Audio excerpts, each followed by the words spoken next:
गांव में पली बड़ी रीना की शादी शहर में रहने वाले सुमित से हो जाती है। रीना अपने पति सुमित और सास सरला के साथ खुशी खुशी रहती है। गरीबी में पली बड़ी रीना एक जुगाड़ू लड़की थी और हर काम में उसके जुगाड़ लगाने से उसकी सास बड़ी परेशान थी। एक दिन सरला अपनी बहू रीना से कहती है, रीना बहू देख, तो मैं बाजार गई थी तो ये तकिए के नए कवर लाई हूँ। वो क्या है ना, पुराने वाले फट गए थे।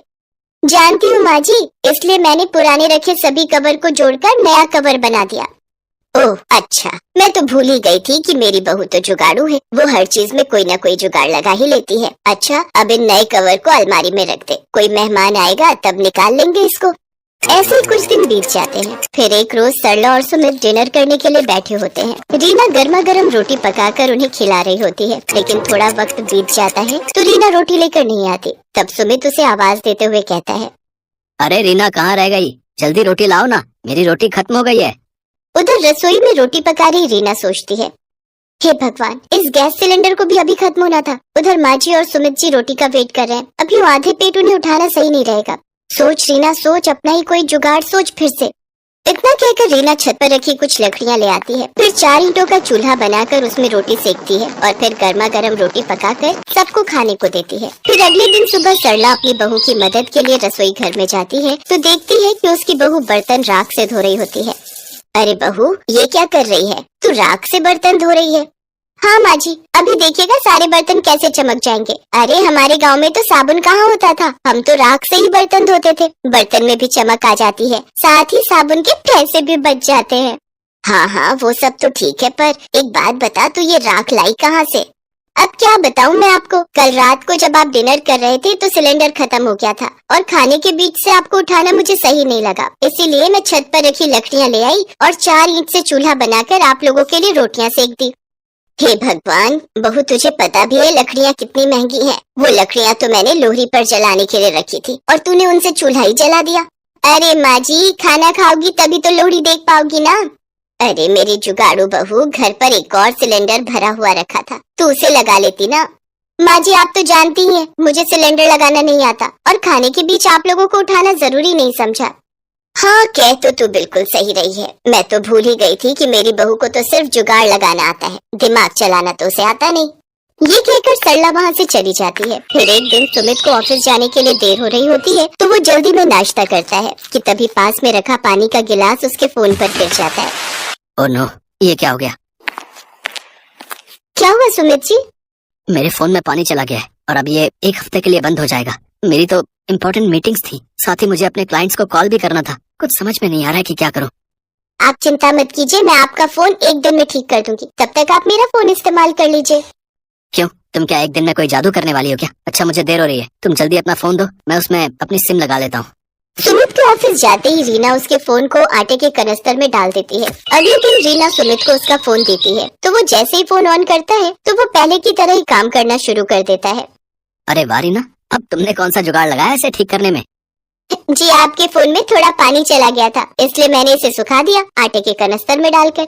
इसी तरह से रीना हमेशा किसी न किसी तरह अपना जुगाड़ लगा ही देती थी और अपने घर वालों की मदद किया करती थी। ऐसे ही कई महीने बीत जाते। फिर एक दिन सरला मच्छरों को भगाने के लिए कछुआ छाप का धुआं सारे घर में कर देती है, जिससे कि सुमित का गला बंद हो जाता है और वो कुछ बोल नहीं पाता। सुमित जी, आज संडे है, बताइए तो आज आपके लिए खाने में क्या बनाऊं? सुमित कोई जवाब नहीं देता। कब से पूछ रही हूँ, आप कुछ बोलते क्यों नहीं? इसके बाद सुमित उसे एक पेपर पर लिख कर देता है कि घर में माँ ने कछुआ छाप जलाई थी, मुझे उससे बहुत एलर्जी है, जिस वजह से मेरी आवाज बंद हो गई है और अब इसे खुलने में 3-4 दिन लग जाएंगे। क्या 3-4 दिन? आप देखिए मैं आपका गला 1 दिन के अंदर ही कैसे ठीक कर देती हूँ। मैं अभी आपके लिए काढ़ा बना कर लाती हूँ, उसे आप दिन में 2 से 3 बार पियेंगे ना तो जल्दी से ठीक हो जाएंगे। ये कहकर रीना किचन में काढ़ा बनाने चली जाती है। दूसरी तरफ सरला को याद आ जाता है कि उसके बेटे को तो इस धुएं से एलर्जी है। हे राम, आज मेरे बेटे को मेरी भूल की वजह से काढ़ा पीना पड़ेगा। वो किचन में जाती है और रीना से कहती है, अरे बहू ये तू क्या कर रही है? सुमित को जब तक डॉक्टर की दवाई दिलवा कर नहीं लाएंगे वो ठीक नहीं होगा। तुम्हारा ये काढ़ा किसी काम का नहीं है। माँ जी, ये काढ़ा बहुत ही कमाल की चीज है, आप बस मुझे 1 दिन का वक्त दो। अगर 1 दिन में इनकी आवाज वापस नहीं आती तो फिर हम इन्हें डॉक्टर के पास ले जाएंगे। सरला के लाख समझाने के बावजूद भी रीना उसकी एक नहीं सुनती और अपने पति को दिन में 2-3 बार काढ़ा बनाकर पिलाती है। अगली सुबह जब सुमित सोकर उठता है तो उसकी आवाज वापस आ चुकी होती है। अरे वाह, क्या कमाल है रीना तुम्हारे जुगाड़ में। इतनी जल्दी तो मैं डॉक्टर की दवाई से भी ठीक नहीं हो पाता जितनी जल्दी इस काढ़े से हो गया। देखा माँ, तुमने रीना के जुगाड़ का कमाल। हाँ हाँ बेटा, तू सही कह रहा है। तेरी आवाज तो पहले की तरह ही ठीक हो गई। मानना पड़ेगा बहू के जुगाड़ को, ये इस बार भी काम आ ही गया। अब तो मुझे बहू के जुगाड़ पर पूरा भरोसा हो गया है। ये हमें हमेशा सही फल ही देता है। तो मान गए ना आप लोग मेरे जुगाड़ को कि ये कोई नुकसान नहीं देता और हमेशा सही वक्त पर काम आता है। हाँ हाँ मेरी जुगाड़ू बहू। ये कहते ही सभी जोर जोर से हंसने लगते हैं। रमा, मैं तैयार होकर आता हूँ। ड्राइवर को ये बैग दे दो, गाड़ी में रख देगा।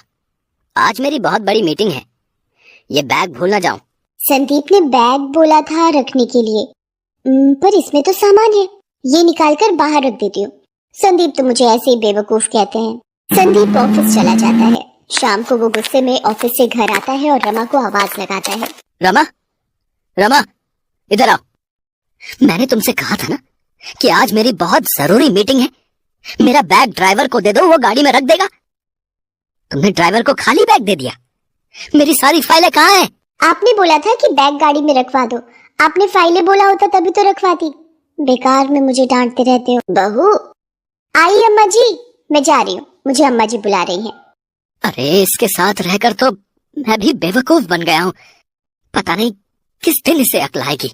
जी अम्मा जी, आपने बुलाया? बहू मैं मंदिर जा रही हूँ, मेरे आने तक गैस पर करेले रख देना और बीच बीच में चलाती रहना। रमा की सास सुनीता मंदिर चली जाती है और रमा की बेवकूफी शुरू हो जाती है। आज अम्मा जी बहुत खुश होगी। पहले मैं सारे करेले गैस पर रख देती हूँ। हाँ अब थोड़ी देर हो गई है, अब इन्हें चलाती हूँ, अब फिर रख देती हूँ। वैसे मैंने करेलों को बीच बीच में चला लिया है, अम्मा जी आने ही वाली होंगी। रमा की सास सुनीता मंदिर से वापस आती है और रसोई में जाती है। रमा ये क्या कर रही हो? करेले कहाँ हैं? अम्मा जी ये रहे करेले। आपने ही तो बोला था गैस पर रखने हैं और बीच बीच में चलाना है। मैं करेलों को चला रही हूँ। हे भगवान रमा बहू, मैंने कहा था करेले गैस पर रख देना, मतलब करेले की सब्जी बना लेना और चला लेना, मतलब सब्जी बनने तक हिलाती रहना। तो ऐसा कहना था ना अम्मा जी। आप मुझे जैसा कहेंगी मैं वैसा ही तो आपकी आज्ञा का पालन करूंगी ना। सुनीता और संदीप एक दूसरे की शक्ल देखने लगते हैं और गुस्से को पी लेते हैं। एक दिन तो रमा की बेवकूफी ने हद पार कर दी। संदीप ये कमरे का क्या हाल बना रखा है? इतनी मिट्टी है टेबल पर। अरे ये लैपटॉप, सारा दिन संदीप इस पर काम करते हैं। कितना गंदा हो रहा है ये। क्यों ना इसको अच्छे से धो दूं?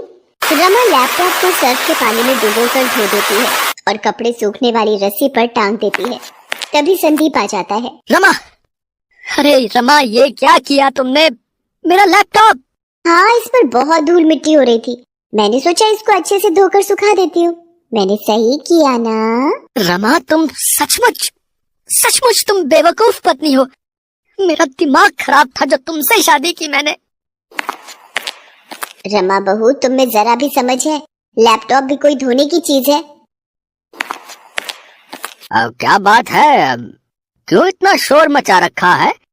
मेरी इतनी समझदार बहू से अगर कोई गलती हो गई तो इस तरह से उसे क्यों डांट रहे हो?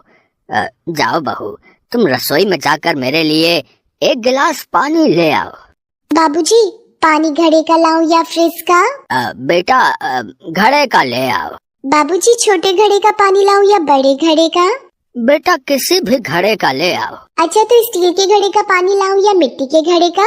अब देते रहो जवाब, मैं तो चली कमरे में सोने। इस बेवकूफ की बातों में कौन उलझे। अब रहने दो रमा बहू, मैं पानी खुद ही पी लेता हूँ।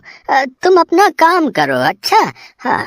अच्छा ठीक है बाबूजी, वैसे पता नहीं मुझे सब इतना बेवकूफ क्यों समझते हैं। ऐसे ही डांट दिया मुझे, पर धुलने के बाद ये लैपटॉप कितना सुंदर दिखाई देता है। संदीप और रमा की सास रमा की बेवकूफी से बहुत परेशान रहते थे। एक दिन संदीप और रमा के ससुर जयप्रकाश को किसी जरूरी काम से दूसरे शहर जाना था। अब सुनीता, मुझे और संदीप को जरूरी काम से लखनऊ जाना है। अपना और रमा बहू का ध्यान रखना है। और तुम भी जरा अपने फालतू दिमाग का कम इस्तेमाल करना। अरे कभी तो बहू को डांटे बिना कोई काम कर लिया कर संदीप बेटा, है? चल अब देर हो रही है, ट्रेन का वक्त हो रहा है, चल। संदीप और जयप्रकाश लखनऊ चले जाते हैं। दोपहर के वक्त रमा अपनी पड़ोसन सुधा के साथ बात कर रही थी।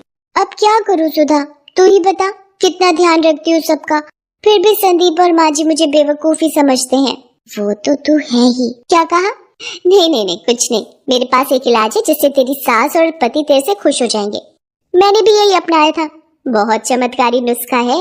क्या नुस्खा है सुधा, जल्दी बता। सुधा रमा की बेवकूफी का फायदा उठाकर उसे एक बेवकूफी से भरा नुस्खा बता देती है। ये नुस्खा तेरे बहुत काम आएगा। वैसे तुझे पता है रमा, पिछली गली में कल रात एक घर में चोरी हो गई।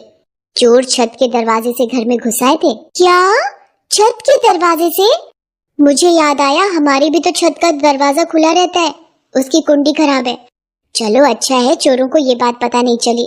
अच्छा अब मैं जाती हूँ। रमा को छत के दरवाजे के बारे में बात करते हुए वही चोर सुन लेते हैं। वो बड़े शातिर चोर थे और उसी गली के आसपास ऐसे लोगों के घर की खबर रखते थे जिनके घर चोरी की जा सकती थी। इशारे से दोनों चोर बात करते हैं कि रात में इसी घर में चोरी करेंगे और उस वक्त वहाँ से चले जाते हैं। रमा घर के भीतर आ जाती है रात के वक्त। अब चल भाई जल्दी से चोरी कर लेते हैं, छत का दरवाजा खुला हुआ है। लगता है दोनों सास बहू घर में अकेली है, कोई आदमी घर में नहीं है, तो चोरी करना और भी आसान हो जाएगा है। दोनों चोर चोरी करने ही वाले थे कि तभी रमा की सास की आवाज सुन लेते हैं और सीढ़ियों पर ही रुक जाते हैं। ओ रमा बहू, ये क्या कर रही हो? पूरे घर में मिर्चों का धुआं कर दिया। ये मिर्ची क्यों जला रही है? हे भगवान, मार दिया रे। अम्मा जी ये नुस्खा है, ये आप अभी नहीं समझोगे। पहले इन मिर्चों के धुओं को घर घर के कोने में फैल जाने दीजिए। रमा मिर्चों का धुआं फैलाती हुई छत की सीढ़ियों के पास भी जाती है, जिसकी महक से दोनों चोर तेज तेज खांसने और छींकने लगते हैं। उनका बुरा हाल होने लगता है। अरे कोई बचाओ, इस पूरे घर में मिर्च है। ये कैसा घर है भाई? अरे भाग लो यहाँ से यार। ये किसके खांसने की आवाज आ रही है? रमा बहू ये तो चोर है। चोर चोर, जल्दी आओ, बहू दरवाजा खोलो, हमारे घर में चोर घुस आए हैं। अरे मेरी अम्मा, हमें जाने दे, हम तो बुरे फंसे जो तेरे घर में आ गए थे चोरी करने। रमा बहू जरा वो सामने रखा डंडा लाना, इन चोरों की तो आज खैर नहीं। रमा और सुनीता दोनों चोरों को पीटने लगती हैं। इतनी देर में मोहल्ले के लोग भी आ जाते हैं और चोरों को पकड़ लेते हैं। ये तो वही चोर है जिन्होंने पिछली गली में कल रात को चोरी की थी। मारो इनको, पकड़ो, पुलिस के हवाले करो, मारो। दोनों चोरों को मोहल्ले के लोग पुलिस के हवाले कर देते हैं। रमा बहू तुमने तो कमाल कर दिया, वाकई में तुम बहुत अच्छी बहू हो। सुधा इधर आ, मुझे लगता है तेरा नुस्खा काम आ गया। अम्मा जी मेरे से पहली बार इतने अच्छे से बात कर रही हैं।